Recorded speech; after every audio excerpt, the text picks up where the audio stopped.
அல்லாஹுடைய திருநாமங்கள் என்ற இந்த தொடர் வகுப்பிலே நாங்கள் இன்றைய தினம் பார்க்க இருப்பது அல் ஹாதி என்ற அல்லாஹுடைய திருநாமத்தை பற்றிய ஒரு சில செய்திகளை இந்த ஓரிரு நிமிடங்களுக்குள் சுருக்கமாக உங்களோடு பகிர்ந்து கொள்ள நினைக்கிறேன். அன்புக்குரியவர்களே, அல் ஹாதி என்பது நாங்கள் அறிமுகமான ஒரு பெயர். நிறைய பேர் நம்முடைய பிள்ளைகளுக்கும் அப்துல் ஹாதி என்று பெயர் வைத்திருக்கிறோம். சில பள்ளிவாசல்களை பார்க்கிறோம் ஹாதி என்ற அப்படியான இந்த எங்களுக்கு ஒரு பரிச்சயமான ஒரு பெயராக இருக்கிறது. இருந்தாலும் அல்லாஹ்வுடைய திருநாமமாக நாங்கள் ஞாபகப்படுத்துவது குறைவு. இந்த பெயர் சொல்லப்படுகிற பரிச்சயமான ஒரு பெயராக இருந்தால் அல்லாஹ்வுடைய திருநாமமாக இந்த நாமத்தை நாங்கள் ஞாபகப்படுத்துவது குறைவு. எனவே இந்த அல் ஹாதி என்பதற்குரிய கருத்தை பார்ப்போமாக இருந்தால் தெளிவான ஒரு நேரிய வழிக்கு வழிகாட்டுபவன் என்ற கருத்தை கொடுக்கிறது. அதே போல மறுதளிப்பாக வழிகேடுகளிலிருந்தும் அல்லது பிழையான வழிகளில் பயணிப்பதிலிருந்தும் பாதுகாத்து நேரான வழியின்பால் செலுத்தக்கூடியவன் என்ற அர்த்தத்தை இந்த அல் ஹாதி என்பது கொடுக்கிறது. வழிகாட்டுதல், நேரான சீரிய பாதைகளுக்கு வழிகாட்டுதல் என்பதோட அந்த பிழையான தவறான வழிகளிலிருந்து மீட்டெடுத்து நேரான வழியில் செலுத்துபவன் என்ற அந்த பொருள் புரிந்ததாக இந்த நாமம் பயன்படுத்தப்படுகிறது. சூரா தாஹாவுடைய 50வது வசனத்தில் இது தொடர்பான ஒரு செய்தியை நாங்கள் பார்க்கலாம். கால ரப்புனல்லதி அத்தா குல்ல ஷைஇன் ஹல்கஹு தும்ம ஹதா. எங்களுடைய இறைவன் எப்படியானவன் என்றால் ஒவ்வொரு படைப்பினங்களுக்கும் அதற்கே உரிய, அவன் திட்டமிட்டு வைத்திருக்கிற அதற்கே உரிய வகையில் அனைத்தையும் கொடுத்து வடிவமைத்து பின்னர் அதற்கு நேர்வழி காட்டினான். இந்த நேர்வழி காட்டுதல் என்பது சத்திய பாதையில் பயணிப்பதற்கான நேர்வழி. அதே போல ஒரு பறவை, அதுக்கு எங்களை போல பேச தெரியாது, எங்களை போல அதனுடைய வாழ்க்கை அல்ல. ஆனால் பல ஆயிரம் மைல்களுக்கு அப்பால் தனக்கான அந்த இறை இருக்கிறது என்பதை அந்த பறவைக்கு சொல்லிக் கொடுப்பது யார்? உதாரணமாக உலகத்தில் சில பறவை இருக்குது, அது ஒரு வருடத்திற்கு ஒரு கண்டத்திலிருந்து இன்னொரு கண்டத்துக்கு மாறும். ஒரு பறவையை சொல்லுவாங்க, அந்த பறவை போலோ என்ற ஒரு பறவை. இந்த பறவை ஒரு வருடத்தின் கடைசி காலம் அல்லது ஆரம்ப காலத்துல பருவ கால பயிற்சியில அமெரிக்காவில் உள்ள கலிபோர்னியாவுக்கு அது பயணிக்குமா. பெரும்பாலும் ஆப்பிரிக்க இந்து சமுத்திரத்தை அண்டிய பிரதேசங்களிலிருந்து அமெரிக்காவில் உள்ள கலிபோர்னியாவுக்கு பயணிக்கிறது. இந்த இடைப்பட்ட தூரம் கிட்டத்தட்ட 10-12,000 கிலோமீட்டருக்கு மேலே. இது ஒரு சின்ன பறவை. இந்த பறவை தன்னுடைய பயணத்தை மேற்கொள்கிற பொழுது வாயில ஒரு சின்ன குச்சோட பயணிக்கும். தன்னுடைய திசை அறிந்து அதை நோக்கி பயணிக்கும். தன்னுடைய இறை, தன்னுடைய வசிப்பிடம், அந்த கால பருவகால மாற்றத்திற்கேற்ப தான் வாழ்வதற்கான அந்த இடம் அங்கதான் இருக்கின்றதை அது உணர்ந்து கொள்கிறது. ஏன் இந்த குச்சோட போகுதுன்னு சொன்னா, இடையில அட்லாண்டிக் சமுத்திரம் மிக நீண்ட தூர கடல் பயணம். அது சோர்வடைகிற பொழுது அந்த குச்சியில தண்ணியில போட்டு அதுல நின்று கொஞ்ச நேரம் ஓய்வெடுத்துட்டு திரும்ப பறக்கும். இதை சொல்லிக் கொடுத்தது யார்? இத்தனை ஆயிரம் கிலோமீட்டருக்கு அங்காலதான் தன் அந்த பருவ காலத்திற்கான வாழ்க்கை முறை அமைத்துக் கொள்ளக்கூடிய சூழல் இருக்கிறது என்று சொல்லிக் கொடுத்தது யார்? இப்படி வழிகாட்டுபவன் அல்லாஹ். எனவே ஒரு தான் படைத்த, அதுதான் அல்லாஹ்வுடைய அருள்மறை சொல்கிறது, அத்தா குல்ல ஷைஇன் ஹல்கஹு. தன்னுடைய படைப்பினங்களுக்கு தேவையான அத்துணையையும் நிறைவாக முழுமையானதாக கொடுத்து தும்ம ஹதா, அதற்கு நேர்வழி காட்டினான். இதுதான் அந்த அல்லாஹ்வுடைய நேர்வழி காட்டல் என்பது. அதே போல சூரா அல்-அலாவுடைய 3வது வசனம், சப்பிஹிஸ்ம ரப்பிக்கல் அலா அல்லதி ஹலக ஃபஸவ்வா அல்லதி கத்தர ஃபஹதா. அவன் அனைத்துக்குமானதை நிர்ணயித்தான். தன்னுடைய படைப்பினங்களில் ஒவ்வொன்றுக்குமான அத்துணை அம்சங்களை நிர்ணயித்து ஃபஹதா, அவன் நேர்வழியும் காட்டினான். இப்ப இந்த ஹிதாயத் என்பது, இப்ப இது இயல்பான வாழ்க்கைக்கான வழிகாட்டல், நேர்வழிகாட்டல். அதுபோல இறைவனை நோக்கிய வழிகாட்டல் ஒன்று இருக்குது. இறைவனை புரிந்து அறிந்து தெளிந்து அவனுக்கு கட்டுப்பட்டு வாழ்கிற வழிகாட்டல். சாதாரண ஒரு பறவை, சாதாரணமாக என்னுடைய கண்ணுக்கு தெரிகிற இறைவனுடைய மனிதன் அல்லாத ஏனைய படைப்புகள் இறைவனை வழிபடுகிறது, அவனுக்கு கட்டுப்படுகிறது, அவனுக்கு மாறு செய்வதில்லை. ஆனால் நிறைவான அறிவு கொடுக்கப்பட்ட மனிதன், எங்களை விட உலகத்துல இந்த இடத்துல இருக்கிறத விட நிறைவான அறிவு கொடுக்கப்பட்ட உலகத்தில் பல மனிதர்கள் இருக்கிறாங்க. விண்வெளி ஆய்வுகள் ஈடுபடுகிறார்கள், மருத்துவ ரீதியாக பெரும் சாதனையாளர்கள், உலகத்துல விஞ்ஞான ரீதியாக, மருத்துவ ரீதியாக அல்லது சட்டவியல், கணிதவியல், புவியியல் வானவியல் சொல்லி ஆய்வு செய்து பெரிய நோபல் பரிசு பெற்ற அறிஞர் இருக்கிறாங்க. ஆனா இவ்வளோ ஆய்வுகள் செய்யக்கூடிய அறிவு திறன் இருந்தும் தன்னை படைத்த உண்மையான ரப்பு யார் என்பதை வணங்குவதற்கான அந்த சந்தர்ப்பம், அந்த வழிகாட்ட அவர் கிடைக்கல. உலகத்துல கிட்டத்தட்ட 7 பில்லியன் 700 கோடிக்கு மேற்பட்ட மக்கள் இருந்தாலும் அல்லாஹ் என்று அழைக்கக்கூடிய ஒரு 150 கோடி மக்கள் இருக்கிறாங்க. அல்லாஹ் என்று அழைக்காத உலகத்தில் துறை சார்ந்து பெரும் சாதனையாளர்கள் என்று சொல்லக்கூடிய கோடிக்கணக்கான மக்கள் அல்லாஹ் என்று அழைக்காமலே மடிந்து மாய்ந்து விட்டார்கள், இன்னும் வாழ்ந்து கொண்டிருக்கிறார்கள். அன்புக்குரியவர்களே, எனவே இந்த அல் ஹாதி, அவனை நோக்கி நேரிய வழிகாட்டக்கூடிய என்பது அல்லாஹுடைய இந்த திருநாமம். இதை ஈமான் கொள்வதால எங்களுக்கு கிடைக்கக்கூடிய அனுகூலங்கள் என்பதை பார்க்கிற பொழுது இந்த ஹிதாயத் என்பது யாராலும் யாருக்கும் வழங்க முடியாத ஒன்று. சில நேரம் இந்த மார்க்க பிரச்சார பகுதியில அதிகமானவர்கள் பிழையான பாதைக்கு செல்வதற்கும், அழைப்பாளர்கள் பிழையான பாதைக்கு செல்வதற்கும் அல்லது அல்லாஹ்விடத்தில் குற்றவாளியாக நிறுத்தப்படுவதற்கும், அழைப்பாளர் சொன்ன மூளை மரம் மட்டும் சொல்லல, இந்த மார்க்கத்தை அடுத்தவர்களுக்கு சொல்லுகிற, மனைவிக்கு சொல்லுகிற, பிள்ளைக்கு சொல்லுகிற, குடும்பத்துக்கு சொல்லுகிற, நாங்க நேரான பாதை இருக்கிறோம் என்ற அந்த அடிப்படையில் அடுத்தவர்களுக்கு சத்தியத்தை சொல்லிக் கொடுக்கக்கூடிய, இறைவனை நோக்கி அழைக்கக்கூடிய அழைப்பாளர்கள் இருக்கிற எல்லோரும் இவங்க என்ன செய்யறாங்கண்டா, ஒரு தரம் சொல்லி பார்க்கறாங்க, 2 தரம் சொல்லி பார்க்கறாங்க, அவனுக்கு ஏறுது இல்லையே, அவன் மாறுறான் இல்லையே என்று சொல்லி அவனை பிள்ளையா கதைக்கிற ஒரு மனிதனை பத்தி பிள்ளையா எங்க கதைக்கிறதுக்கு எங்களுக்கு அனுமதி இல்லை.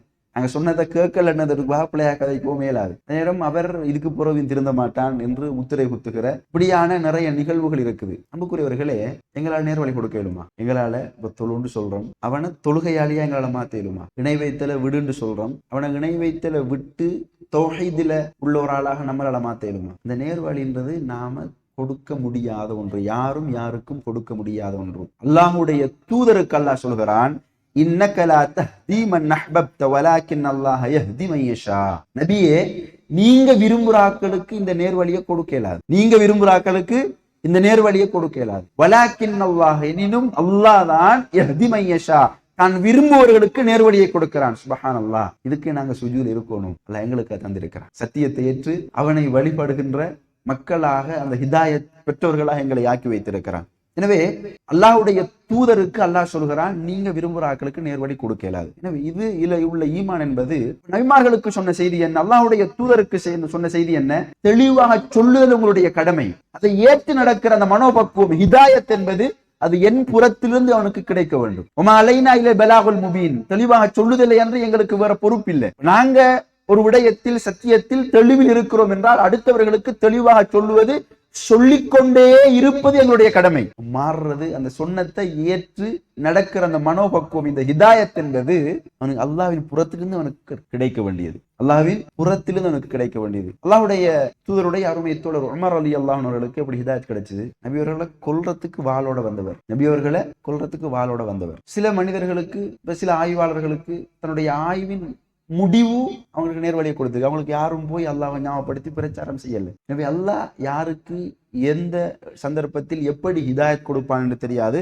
ஆனால் நாங்க நம்புவனும், ஹிதாயத் என்பது அல்லாஹ் அவன் விரும்புவர்களுக்கு கொடுப்பது, நாம யாருக்கும் கொடுக்க முடியாது. அல்லாஹ் திரும்ப தொடர்ந்து பேசுறான், இல்லம் யஸ்தஜீபு லக, நபியே நீங்கள் அழைத்துக் கொண்டே இருங்கள், அவர்கள் உங்களுக்கு பதில் சொல்லவில்லை என்றால்